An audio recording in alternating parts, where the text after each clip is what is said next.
Morning, everyone, and welcome. Please keep yourself on mute and use the chat box for questions.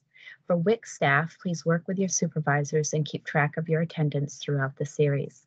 For all non-WIC staff, please keep track of your attendance on the sign-in form in the chat and then send it to Sam and Terry at the WIC State Office in Maine at the conclusion of the series. 6 CEUs were approved by the Commission on Dietetics. And Sam, do you want to share your screen? She has a slide to share with you. Here we go. So this is the ethics CEU disclaimer. So you may read that. Please note, since we were able to get the ethics CEUs approved for the RDs that need varied performance indicators. So the Academy of Nutrition and Dietetics and Commission on Dietetic Registration are not responsible for the provider's interpretation of the Academy CDR Code of Ethics for the nutrition and dietetics profession, or its enforcement as it relates to the scenarios and content presented in this activity. Also, sessions are being recorded, so if you miss one or a team member has missed one, you can view it on our YouTube page under 2020-22 Trauma-Informed Care and ACEs playlist. So with that, all the housekeeping done, I am so pleased to welcome Sultana Khan from the Maine Resilience Building Network. She has been working with young people and around equity for about a decade and is currently working as a consultant and the Special Projects Director at MBRN. She's going to talk to us on brain and bias today. We're going to have a conversation that touches on how the brain works to reinforce unconscious bias and how to build new ways of thinking. So welcome, and Sultana, feel free to take it right on over. Thank you. Thank you. I'm so happy to be with you all this morning. This is my second time teaching this training for WIC, actually, so I'm really grateful to be here. And let's get started because we have a limited amount of time together this morning. So I'm going to go ahead and start sharing my screen. And I want to give you all a heads up that there is an interactive portion of this training today. So although they did ask you to mute yourselves earlier, if it is possible for you to unmute yourselves and have your video on at a later portion in the training, that would be really helpful. So if you need to put yourself in a space where, you put your pants on or put makeup on or, make yourselves presentable to your colleagues, that would be helpful. But it won't be for a few minutes, so you have a little bit of time to get yourself organized, okay? Also, because we have an hour together or so, a little bit less right now, if you need to take a break or get some water or do whatever you need to feel comfortable, please do that. It's better if you are comfortable and ready to participate and listen with your best self. So let's do that. So I'm going to go ahead and start sharing my screen and we will get going. So thank you for joining this morning. Here's a little bit of what our schedule is going to look like. We're going to do my best to move us through in a timely fashion so that we are out on time. We're going to start off with some group norms, talking about how we're going to be in community with one another. We're going to do a land acknowledgement, and then we're going to do a couple of activities. We're going to talk about how our belief systems are formed, where they come from. Going to do a little talking together, and then we're going to talk about Daniel Kahneman, who is a Nobel-prize winning economist, but also a psychologist, how he has kind of created some theories about how our brains work and how those work. Ready for her. Okay. Sorry, work to reinforce bias. And then we're going to talk about what all of those things mean and how we can kind of interrupt this cycle. So just setting an expectation about how we behave together today. One is that there are some really prevalent and deeply ingrained kinds of isms, as I like to refer to them. So racism, sexism, classism, ableism, and obias, so homophobia, xenophobia, etc. These types of oppression are so widespread and they are so internalized within us that we have internalized these negative beliefs, prejudices, and stereotypes about groups of people in our communities. So we're not going to argue about that today. There's not really space for debate about it. And I hope that we can all accept that by being together today. Also, drink water. Now, as we move forward today, I'm sure that many of you have participated in trainings where there have been land acknowledgements. I really appreciate that this is a thing that has come to be. I like to do things a little differently, which is that I think land acknowledgements can also be an opportunity for learning. And since the majority of y'all are doing this from Maine today, by the way, I am not in Maine, I'm in Vermont right now. And it is sun shining right now, but also that means it is mud season because I live in rural Vermont and I'm on a dirt road. So the blessing and the curse of early spring. But as y'all are in Maine right now, I thought that I would give us an opportunity to learn together. And let's see if within the next 30 seconds, we can collectively name the 4 federally recognized tribal nations who are native to this region. Now, this is also to say there were many tribal nations who were originally native to this region, but right now we're just looking for the 4 federally recognized. So I'm going to give us about 30 seconds and we'll see how we do and if we can come up with all 4. My hope is that we are able to do that collectively. So I'm starting my timer right now. 30 seconds on the clock. And maybe we can just throw them into the chat box, which I also can't see because I'm sharing my screen. So far we have Penobscot, Passamaquoddy, Maliseet, Wabanaki, Micmac. We've named all 4. It only took us 20 seconds. And so the 4 federally recognized tribes are the Maliseet, the Micmac, the Penobscot, and the Passamaquoddy, and collectively they are known as the Wabanaki, which means the people of the Dawn Land, which I think is so beautiful because, of course, if you know this, Maine is the most eastern point of the United States, which means it is the first place where the sun hits when it comes up. So moving on, we're going to start with a quick activity. I think it's probably helpful for you if you have a piece of paper to write things down. If you don't, that's okay. If you can keep things straight in your head, that's great. I apologize in advance. We're doing a teeny tiny bit of math together right now. I'm not good at math. I apologize if this is a rough one for you. I'm hoping that a little multiplication won't be beyond your skill set, but if it is, don't worry about it. You can just listen to this activity, but we're going to do it together. So first step, please pick a number between 1 and 10. And then I want you to multiply that number by 9. So for instance, if you pick 2, you're multiplying it by 9, you should have gotten 18. Now I want you to add the 2 digits of your answer together. So if you pick 2, you had 18. Now you're going to add the 1 and the 8. And you should have gotten 9. You're going to subtract 5 from that number.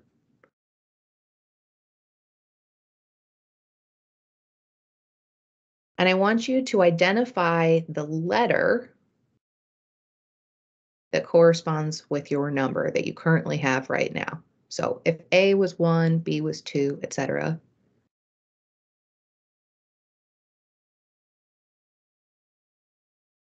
Now, I want you to name a country that starts with that letter. And don't get fancy. You're not trying to impress anybody here. Name the first one that comes to mind.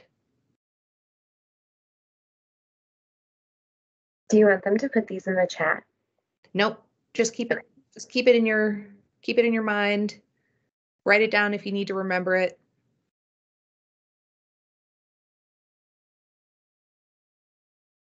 And now I want you to name an animal that starts with that country's last letter. At 11:30, do you want to go put the salmon in? Okay, do you want to do that?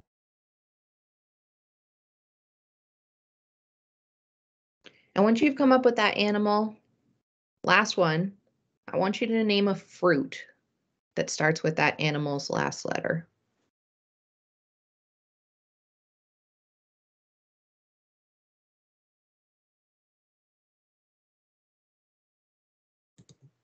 Country, animal, fruit.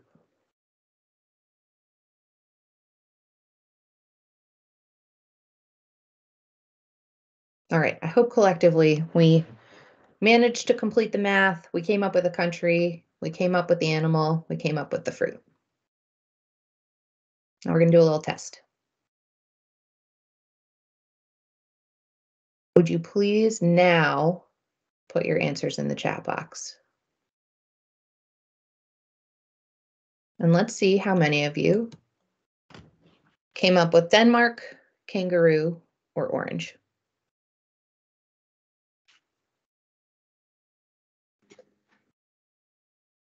Denmark, kangaroo, orange. Denmark, kangaroo, orange, orange, orange. Yep, so far it looks like everybody, all three, same. Lots of Denmark, kangaroo, orange. Koala, apple, sometimes it's Dominican Republic if people have been on vacation recently. Dominican Republic, cat, tomato.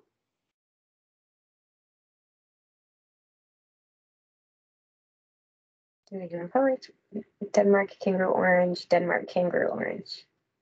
Dominican Republic, chinchilla, apple. So I can't wait till you tell us what this means. Yeah. Yeah. Denmark, dog, dragon fruit. Denmark, cat. It's got to be a nutrition coordinator that put in the dragon fruit.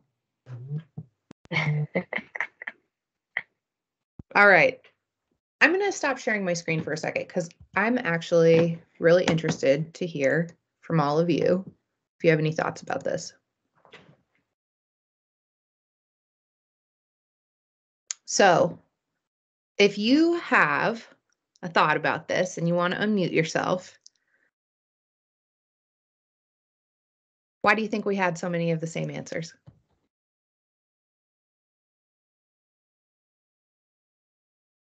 It's a pretty significant number of people who had Denmark, kangaroo, orange, or some close version.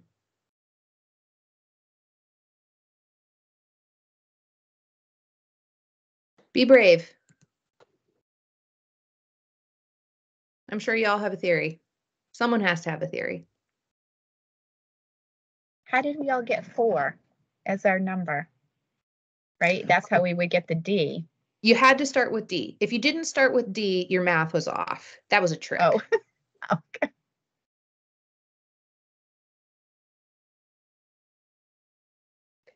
It's familiar. The words that we put in are all familiar to us. Okay, some familiarity. Anybody else? Limited choices. Yeah, definitely. All right, I'm going to go back to sharing my screen. Let's talk a little bit about how we learn things. So I would say that the majority, let's say, I'm making some assumptions about folks who are attending this, but I feel comfortable in doing that. I grew up in the United States. I grew up in New England, and I was educated in the public school system. And so the things that I learned largely centered around Europe. I learned about European history. I learned about European geography. I spent a lot of time learning about European geography. And I learned using, especially about geography, I learned looking at a map that looked a lot like this. And this map, interestingly, is really, really old, and it is very inaccurate. So if this looks familiar to you, if this map looks familiar in any way to you, there's some things that are really interesting to observe around it. One, Europe is the center of the map, which also implies, of course, that Europe is the center and most important sector of the world. It's not accurately drawn, right? South America, in this case, should be twice the size of Europe. It's not. Greenland's a really interesting size here. It looks almost the same size as Africa, and yet it should be 14 times smaller than that. And then Alaska looks larger than Mexico, but it's not. Mexico is larger. So there's some really interesting things here. Now, of course, this map is much older. We're taking into some account, but we're also taking into account that this map reflected the values and the cultural aspects of the time, which was that Europe was the center of the universe, right?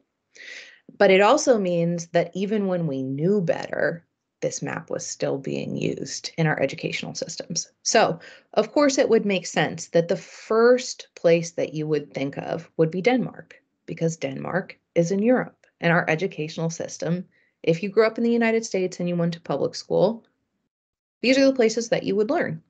So, just as an example of an alternative option, currently, this is one of the most accurate map projections in existence. This looks nothing like the map that we just looked at. And of course, if this was the map that you were taught geography on, would Denmark be the first place that you would think of? It's possible that that might be different. So there are two things at play here that I think are really important, right? Just in thinking about how we learn, how we are educated, and how our belief systems are made, and then how our brains also then follow through on things, right? One is our education systems focused on European history. So that's one piece of this. Two is that the tools that we use are also biased, right? So there are two components of the bias that has led us to get to Denmark, kangaroo, orange. Tools and systems. So thank you for that. That was good. I love this activity. I think it's really interesting. So a couple of other factors that are really important in personal belief systems and how they are formed, right? So education systems, very important. Tools in education systems, very important. But there are lots of other factors. Language, incredibly important. It can absolutely shape the way that we view the world. And it is one of the reasons that native languages were outlawed by the US government during their attempts to eradicate and commit genocide against tribal communities. And I want to give you a really specific example that I learned about from this wonderful TED Talk by a graduate student who is Mi'kmaq, which is the First Nations equivalent of the Micmac tribe. First Nations is the Canadian alternative version of saying tribal communities.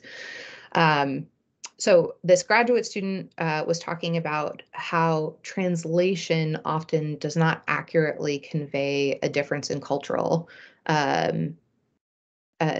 kind of offering in what language is saying. And one of the ways in which this was explained was when she was studying the language of her ancestors, in order to greet one another, they didn't say hello or hi, right?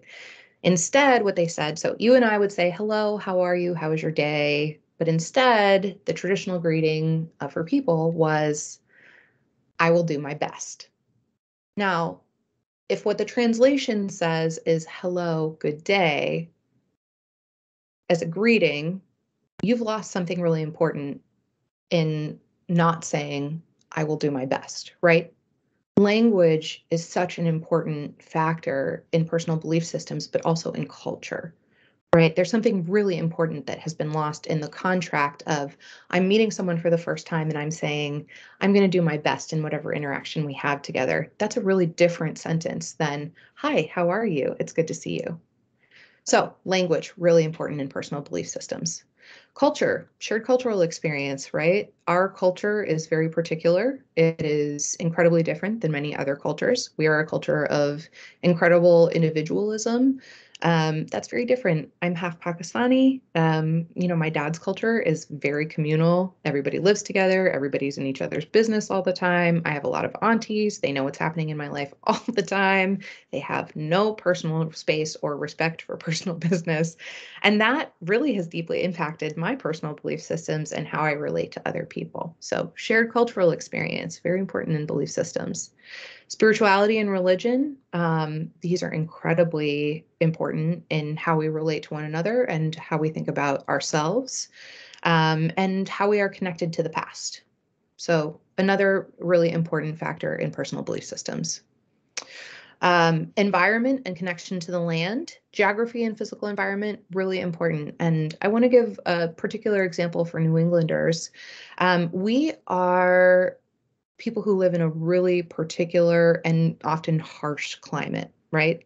Like, especially right now as I'm looking out and seeing that I can't leave my house because the roads are nearly impassable. And that I have been, surviving winter for a long time now. So I'm recognizing that we live in a place that to some people is a really extreme climate. And so New Englanders are very self-sufficient, and we are really dedicated to relying upon ourselves. But that has also created this sense of individualism and a culture of silence. That, which is not to say that this is bad. I'm not hating on New England culture, but it's a very particular kind of culture, and it is very related to the environment, right? So the environment and land absolutely play a role in how we think about ourselves and how that culture is shaped and how our belief systems are shaped. Gender, incredibly important. How we relate to the world around us, how the world around us relates to us. Very important in how our personal belief systems are formed. And then more important every day and gaining in importance as media becomes more ingrained in our everyday lives. Sensationalism, consumption, our phones, all of these things are really important factors in our belief systems. So if it is possible for you to unmute yourself and put your camera on, I would very much appreciate that. I think that these kinds of discussions happen best when we are all able to see each other. And so I want to just have a quick group discussion, and I want to talk a little bit more about things that how we are formed, how we are shaped by our past, and how we learn. And I want to give us some talking points about some discussion points to think about those things. So I want you all to be thinking about one book, if you can, were you assigned any books in high school that were written by Black women? And if you were, you get bonus points if it wasn't written by Toni Morrison, Maya Angelou, or Alice Walker. And then I want you to think, can you name the capital of Libya? And can you name the capital of Sweden? And then, can you name 2 female Oscar winners for Best Director? So I'm gonna take us off this screen sharing for a minute. And I'm gonna move us back to discussion. And I just want to say, when it comes to group discussions, right, you get out what you put in. So be a little brave, be willing to jump in, have some conversations. This is really just meant to generate thought about how we think about things and what we learn and where it came from. So thank you to everybody that's already put your cameras on. I'm really appreciative of this. And yeah. Did anybody read a book written by a Black woman in high school? And not ones you listed. Was it assigned to you? Also, had to be assigned, not one that you chose. Was it a part of your curriculum? Maya Angelou was assigned for us, but that was the only one I can add. Okay, so we have one by Maya Angelou. Was it I Know Why the Caged Bird Sings? Yeah. All right, we got one. Now also that still counts. I just said you got bonus points if that wasn't. Okay, fair deal. I also read Maya Angelou, Does the Caged Bird Sing? And I can't honestly say that I would have known if the author was Black or not. So it's possible I could have read other books and not realized it. Okay. I think I'm realizing I didn't read a lot of books by women that were assigned to me full stop. Like we learned that, there were books that were written by women who used their husbands' names to publish them because women didn't have the right or an audience when the books were written. So I can't even think of a single female author full stop. So women, much less Black women, not assigned to you. Yeah. And so in thinking about the books that you did read, Red Badge of Courage, Of Mice and Men, anything by Shakespeare. Yep. if you read one of those three, I'm sure you don't get any points for those. You get minus points for those. Any others? Yes, I also read Their Eyes Were Watching God by Zora Neale Hurston. And I want to say that the only reason I think I read that book in high school is because I had a Black English teacher. So I'm curious, Michelle, did you have any teachers who were of color? Do you have a thought as to why that might have been possible for you? Did you have my literature teacher was white, but her husband I'm was doing Black. something that they're. Sorry, can you repeat that? I was just reflecting that my literature teacher who assigned that book was indeed a white woman, but she was married to a Black man. So maybe that was why that snuck its way into the curriculum. Yes, proximity makes a big difference. Yeah.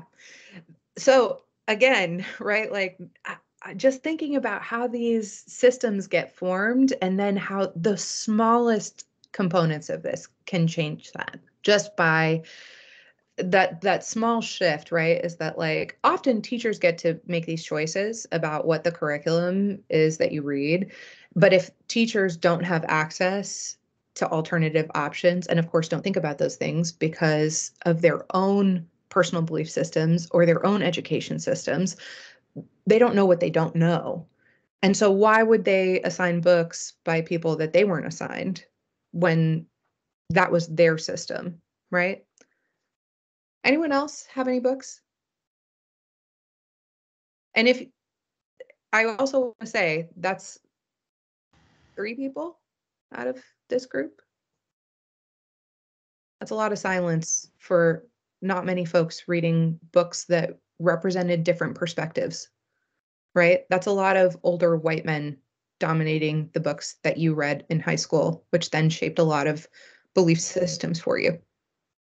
And I'm not saying that the books that you read in high school led to all of your belief systems, but it is interesting. All right, second, can you name the capital of Libya and can you name the capital of Sweden? No. Not Can without anyone looking. without looking? We have one, Tripoli. Okay. Tripoli is correct. Can you name Sweden, the capital of Sweden? Stockholm is also correct. Yes.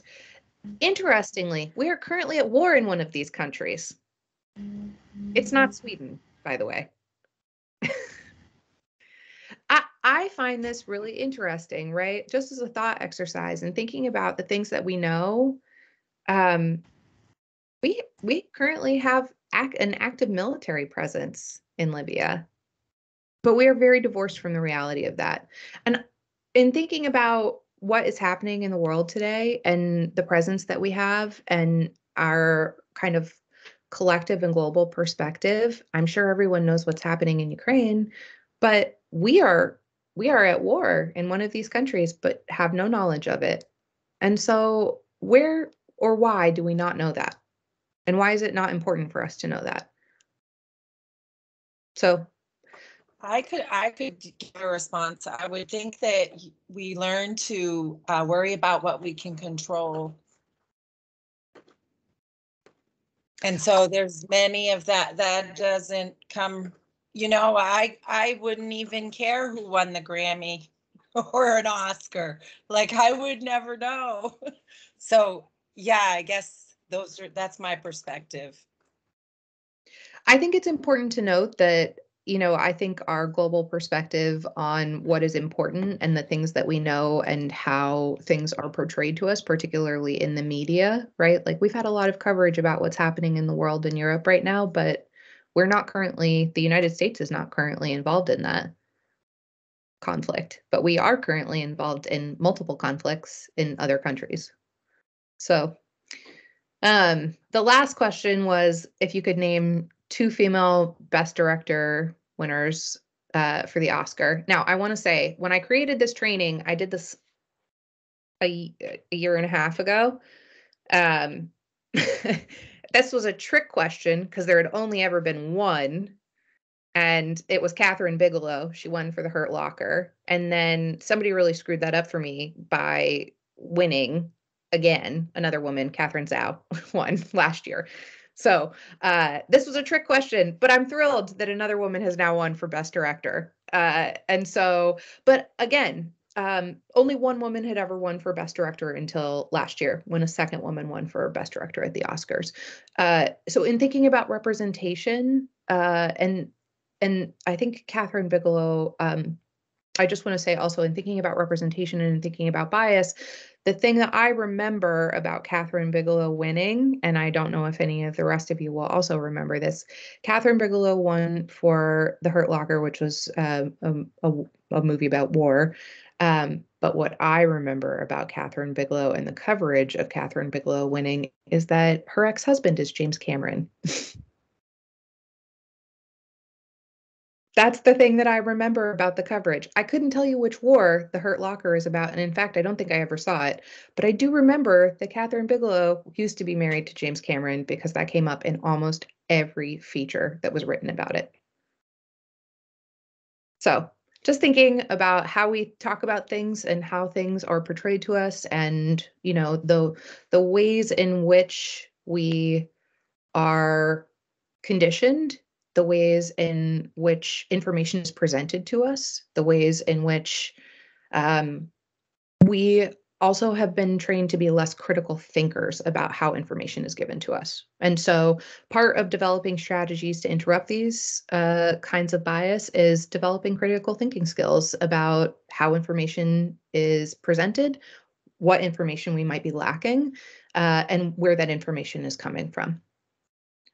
So thank you for engaging in that with me. I really appreciate it. That was good thought conversation.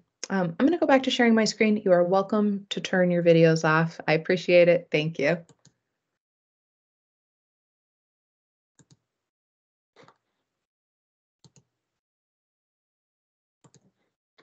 Can you all see that again? We're good? Okay. Yes, it's good. All right. This is a private reflection. I'm going to give us about 30 seconds just to think about. I want you to think of a time when someone said something that hurt your feelings or offended you.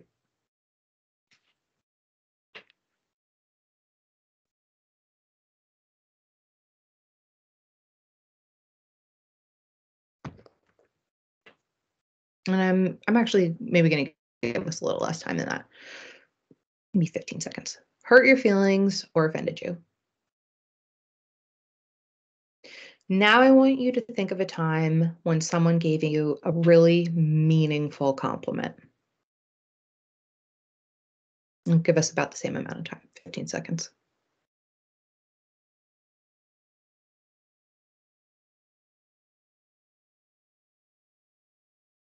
All right. Was it easy for you to come up with a time that someone was mean to you or said something that offended you? And was it harder for you to come up with a meaningful compliment?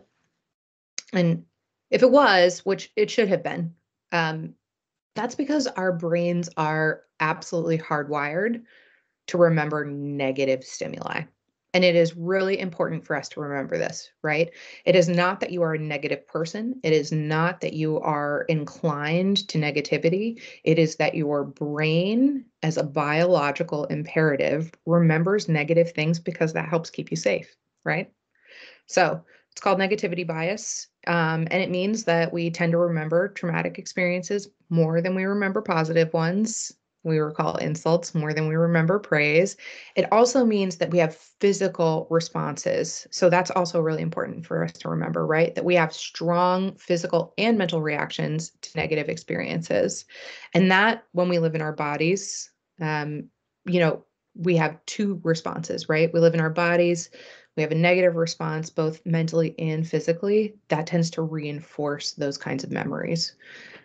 We think about negative things more frequently than positive ones. So if you had a negative experience, right? Like let's say somebody said something mean to you.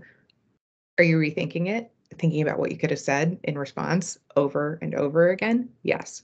Are you rethinking over and over again about a positive experience that you might have had? less so. So that's really important for us to keep in mind when we're thinking about how bias gets reinforced for us. And now we're going to talk a little bit about what this has to do with our brains. And we're going to talk about Daniel Kahneman, who I mentioned earlier.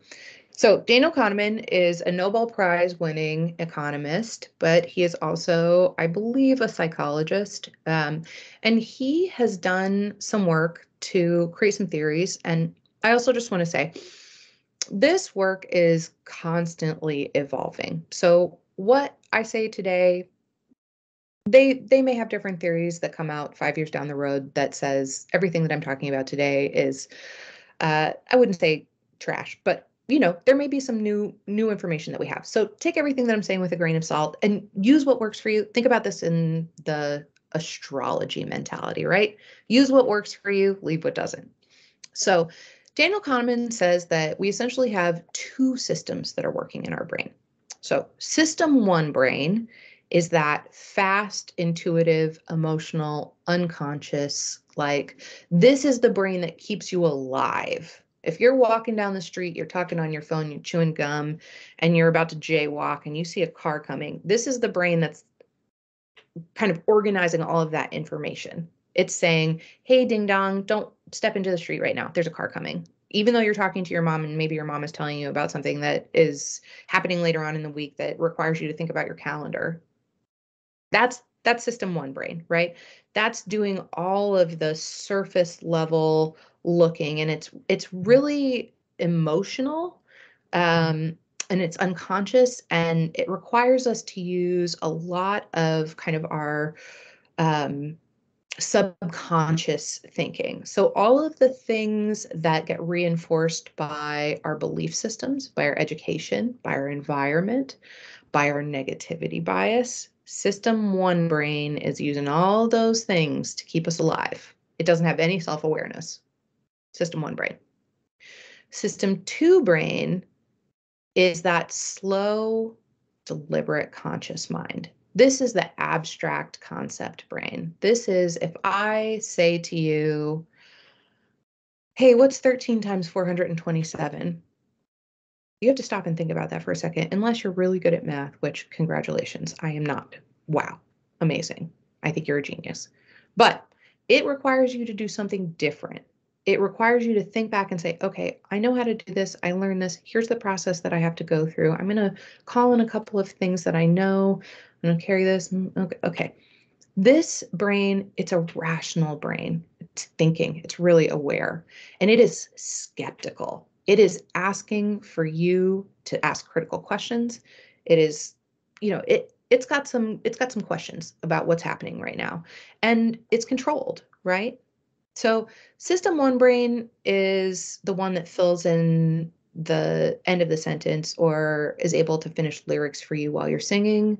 System two brain is abstract concepts and deliberate, rational thinking. So all of these things combined together, right? Really important for us to think about how the brain is formed and all of the things that give us the information that helps our brain process things. Now, how often do we think we use system one brain and how often do we think we use system two brain? Now, if you could throw into the chat box a percentage game, and if somebody could read out to me what our answers are, that would be really helpful. How often do you think we use system one brain? How often do you think we use system two brain? And you can just throw a slash in the middle to differentiate.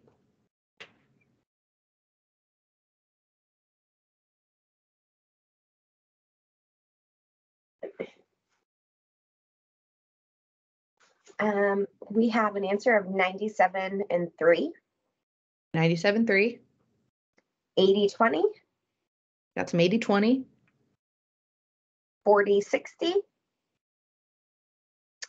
85, 15. 70, 30.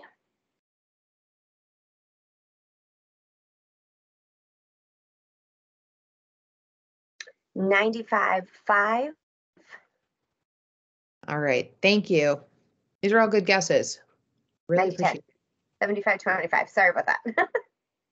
No, thank you. Good guesses. Great guesses. System 1, system 2. I'm just gonna drum roll. System 1, 98%. System 2, 2%. What does this tell us about how we use our brains and how important it is for us to think about the role bias plays in how we interact with other people, how we think about things, and how that impacts the way that we exist in the world, right? If 98% of the time we're using system 1 brain, and I can't stress enough, right? Like, that's the brain that keeps us alive. So it makes sense that it's that high. That's me walking down the steps, making sure my feet are doing the things. That's I'm driving and I know where I'm going. I'm not really paying attention, but I'm still looking at everything around me. But also maybe I'm listening to what's happening on the radio, or I'm playing music, or I'm talking to somebody on my headphones. Or system 1 brain keeps me kicking. System 2 brain allows me to have value and conversations and love and thoughtfulness and intention. And both are important. Both are critical to my well-being. System 2 brain allows me a quality of life and an intentional goodness that system 1 does not offer me. So in thinking about this, there are ways that we interrupt that system 1 brain that are really important for us to be thinking about. So how do we do this? We're going to skip this just so that we have enough time for folks to ask questions or to be thinking. 1, identify bias. This is really important for us, right? Is that it's one of those things where you don't know what you don't know until you start thinking about it. And oftentimes I think people get wrapped up in the intellectual part of bias when it's not really about that. It's about personal feelings, right? It's like, how was I raised, and how was the way that I was raised and the way that I was educated and the way that I was socialized? How does that impact how I think about other people? How does that impact how I think about different kinds of class? How does that impact how I think about where people came from?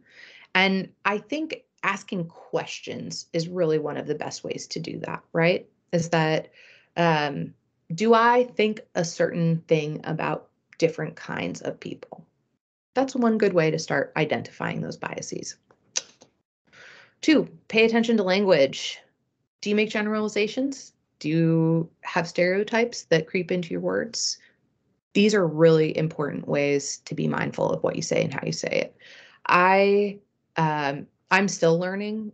I think, I learned recently, like last week, I was on a call with Wabanaki Public Health, and someone let me know that the term grandfathered in is rooted in some really racist and truly horrible tradition.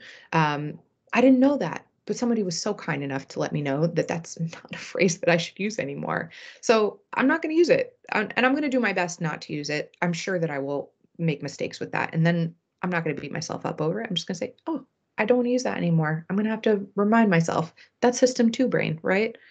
That's me thinking about it, remembering, having to think about it, interrupting that cycle, paying attention to language. Questioning my thinking, challenging my assumptions.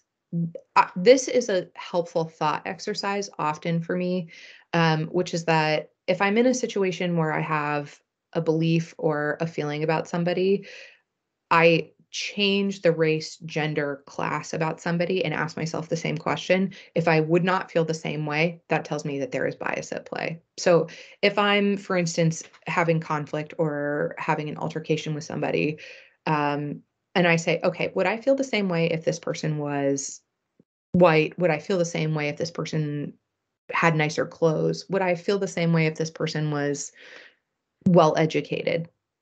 Would I feel the same way? And if the answer is, I don't, there's bias at play. Now, that also requires me to be very honest with myself. And that's not easy. So that requires me to know who I am and to be pretty authentic and direct with myself. And that is also not easy. So that's something I have to work on. 4, make friends. This is a tough one because what I'm not encouraging you to do is to go make friends who are people of color just to make friends because they are people of color. That's tokenism. That's not what I'm asking you to do. But I am saying, if it's possible for you to be expansive in your hobbies and your opportunities to meet people, like for instance, is there a community garden where you could go volunteer where you might meet people who are not folks that you might interact with on a daily basis? Are there opportunities where there is diversity that is available to you? That's a good way to shatter stereotypes, right? Proximity. I'm coming back to that thinking about the teacher who was married to a Black man who assigned a book by Zora Neale Hurston. Zora Neale Hurston? Their eyes were watching that. Now it's stuck here. I'm not going to get there. Speak out. Hold yourself and others accountable when unconscious bias surfaces. It is so important to be accountable in this work. I can't stress that enough. You don't need to beat yourself up. You don't need to beat anyone else up. But being accountable is one of the most important roles that we have as good allies. That's it. Defensiveness. I would say defensiveness is one of the ways that I know best when I have work to do. I'm defensive all the time. I like almost every day. And when I'm defensive, I know that means I have something to learn or something to think about. And sometimes my defensiveness is earned and sometimes it's not, right? Sometimes I'm defensive for good reasons and sometimes my reasoning is not accurate and I need to be thoughtful about why I feel defensive. Avoid generalizations. Always a good thing to do. There's really never a time when a generalization is applicable to everyone or anyone. So catch yourself when you use them and ask if it is true. Use visualization. I want to give you a really specific example about how impactful this is. I have been a plus size person my entire life, and I have, like all of us, been conditioned to think about a very particular body type as the ideal body type and the most beautiful body type because that is what I looked at in film and in magazines and on TV.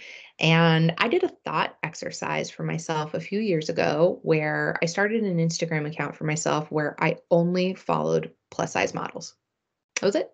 I just looked at larger bodies on this Instagram account every day, and it absolutely shifted how I felt about my own body and about other people's bodies because I was receiving different information than what I was receiving from the outside world. And so I almost deconditioned myself just through the use of different imagery. So in thinking about how positive imagery can change things, also, it's important for us to think about how negative imagery impacts us, right? And there are some really good examples of this in thinking about how people are portrayed to us in the news, right? Thinking about how mugshots are used often, thinking about how the photos that we get from third world countries or emerging countries or are very different than the kinds of photos that we get from other places. Visualization is so important because we are visual creatures. So positive images, incredibly important for us. Listening to somebody else's story, perspective is important. Empathy is important. I think of empathy as a muscle. The more you exercise it, the better it is. And then encouraging and modeling for children in your life to embrace diversity and equality is one of the things that I think is most important. I don't have children. I work with young people all the time. And I think that offering ourselves the opportunity to model for young people is one of the best ways for us to learn for ourselves, right? Because we're trying to be our best selves often for children and young people. And that often helps us catch ourselves when we are not being our best selves. So these are, I think, are relatively simple options. Obviously, there are much more nuanced and impactful ways to interrupt bias, but I think that these are good starter options. So it's 11:55. I wanted to make sure that we were out on time, but I also wanted to give us a few minutes if folks had questions or thoughts. And I'm going to go ahead and stop sharing my screen in case we had questions or comments or anything of that nature.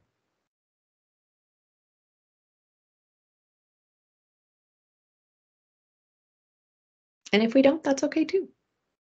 It's your lunch hour. Maybe you want to go to the bathroom, have some more water. You should always be drinking water. Great, thank you so much. Oh, it looks like we have something in the chat. Thank you. Thank you so much, Sultana, for today. This was great. And again, everybody, if you have any questions, pop them in the chat. We'll be around. And I think that on the schedule, it says something else for next week, but I mean, for next month's presentation, but you'll be doing the presentation next month? Yep, I'm presenting next month again, and I'm doing another presentation on microaggressions. So, awesome. Well, thank you, everybody. And if you have any questions, pop them in the chat, and we can, or if you want, you can send any questions that you have to me, and I can get them to Sultana. However you feel more comfortable asking your questions. Yeah, and I also, if you have direct questions, you're welcome to contact me directly. I have a website. It's pretty complicated, sultanacon.com.